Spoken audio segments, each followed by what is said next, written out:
ఒక విలేజ్‌లో ఒక హ్యాండ్ దొరుకుతది. ఒక శవం యొక్క హ్యాండ్. ఆ హ్యాండ్ తర్వాత ఇంకో బాడీ దొరుకుతది దానికి కొద్ది కొద్ది దూరంలో. Hi guys! ఇప్పుడే నేను హాట్‌స్టార్‌లో 'ద్రీడం' అనే మూవీ చూడడం జరిగింది. Directed by Martin Joseph and acted by Shane Nigam. మీరు ఒకవేళ ఒక మంచి క్రైమ్ థ్రిల్లర్ చూడాలనిపిస్తే ఈ మూవీ నేనైతే సజెస్ట్ చేస్తాను. మూవీ ఒక రూరల్ విలేజ్‌లో స్టార్ట్ అవుతది. ఆహ్, కొత్తగా పోస్టింగ్ వచ్చినటువంటి ఒక పో పోలీస్ మ్యాన్‌కి ఎదురైన సవాలేంటి? ఒక విలేజ్‌లో ఒక హ్యాండ్ దొరుకుతది. ఒక శవం యొక్క హ్యాండ్. ఆ హ్యాండ్ తర్వాత ఇంకో బాడీ దొరుకుతది దానికి కొద్ది కొద్ది దూరంలో. ఆ బాడీ ఎవరిది? ఎక్కడి నుంచి వచ్చింది?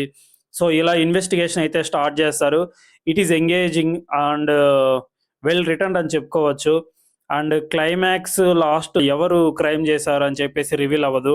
అండ్ ఫైనల్‌లో ఒక లాస్ట్ 10 మినిట్స్‌లో ఒక ఫైట్ ఉంటది. సో, ఆ ఫైట్ అయితే చాలా న్యాచురల్‌గా తీశారు. ఐ మీన్ చాలా మూవీస్‌లో లాగా ఓవర్ హైప్డ్ గాకుండా ఇట్స్ ఎ న్యాచురల్‌గా ఫైట్ అయితే తీశారు. నాకైతే ఆ ఫైట్ చాలా నచ్చింది. ఇట్స్ గుడ్ మూవీ అని చెప్పుకోవచ్చు. సో, యాక్టింగ్ పరంగా అయితే అందరూ బాగా యాక్టింగ్ చేశారు. ఐ మీన్ హీరో గాని, ఇందులో హీరోయిన్ ఉండదు యాక్చువల్లీ. మొత్తం క్రైమ్ చుట్టూనే తిరుగుతది. మీకెక్కడ బోర్ కొట్టకుండా స్టెప్ బై స్టెప్ అయితే తీసుకెళ్తారు ఈ మూవీని.